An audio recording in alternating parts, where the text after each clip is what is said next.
I received your invitation, Craig, to read one of my texts for your Carceral Edgelands project. I was at once honored, but also apprehensive about finding the right words, the right tone to complement, at least in some meaningful ways, a project dedicated to critically engage, but also denounce sites of immigrant detention. As many of us know, those are legion, and certainly not exclusive to the global north, let alone along the border between the United States and Mexico. I have never been the subject of either detention, let alone of deportation, although I have been and continue to be the subject of what I see as racist scrutiny and distrust in a global north where my right of place has never been left unquestioned. More than sites of detention, it is therefore of borders that I can talk. Borders as in international borders and border crossings, but also borders as in barriers and obstacles in people's minds. Those borders, the mental barriers and obstacles, that is, can be geographical, but they are also conceptual, emotional, and sometimes even sensual. However, they are never far away from potential eruptions of violence that can be physical, but that are always excruciatingly mental at their very core. As it happens, and as Craig just said, I am sitting at a desk in Munich right now, hoping that this short text I'm reading to you now, and which I wrote about an hour ago, makes at least sense in some ways. It is pitch black outside, and the COVID-haunted city is covered in snow.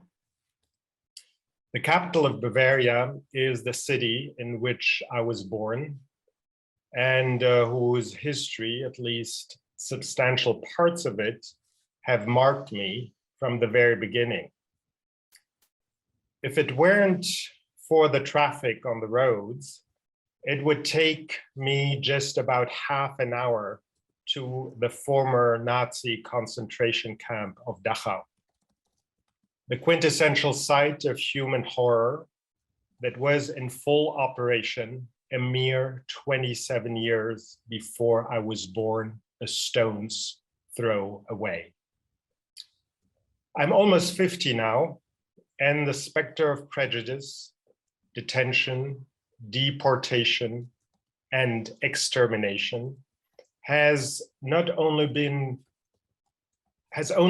complemented by my very own experiences of growing up and living in a post-Holocaust world that not only seems to have learned hardly anything, but that keeps reproducing the first three elements of this, on the face of it, ubiquitous infernal quartet, namely prejudice, detention, deportation, and in the case of 20th century Nama, Herero, Armenians, European Jews, and Tutsi, to name just these six, extermination.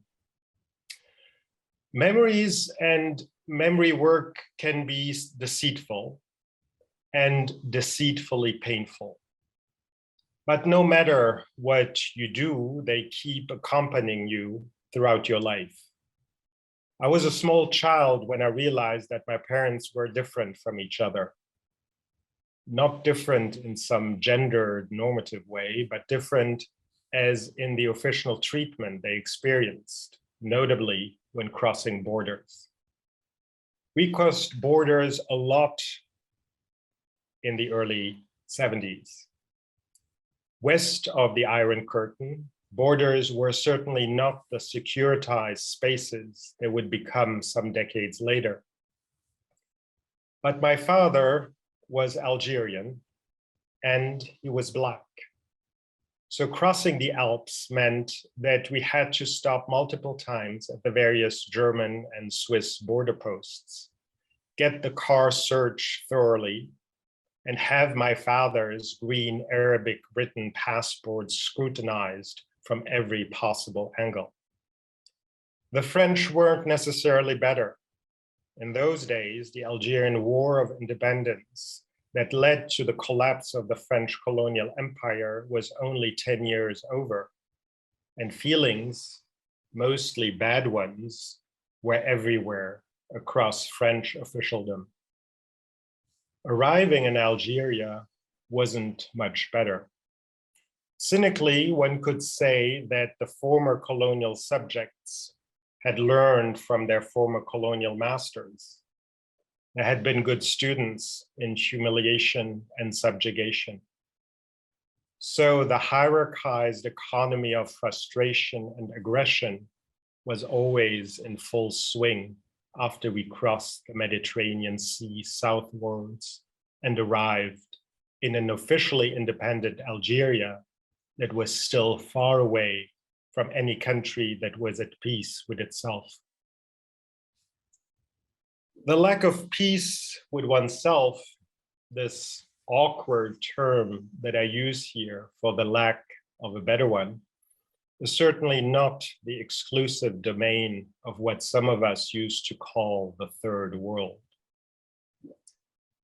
Hoping that our conversation today will be followed by many more, I will then, in due time, tell you, if you want, about the Iron Curtain and my experiences of crossing the intra-German border just before the so-called fall of the Berlin Wall in the late 1980s.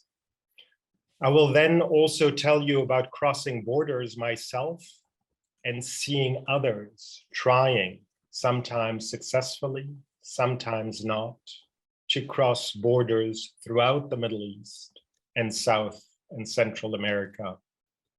And finally, if we have time, I will tell you about Texas and about how exactly in the mid-1990s, I managed to secure a US student visa in a Mexican town called Matamoros, Kill the Moors.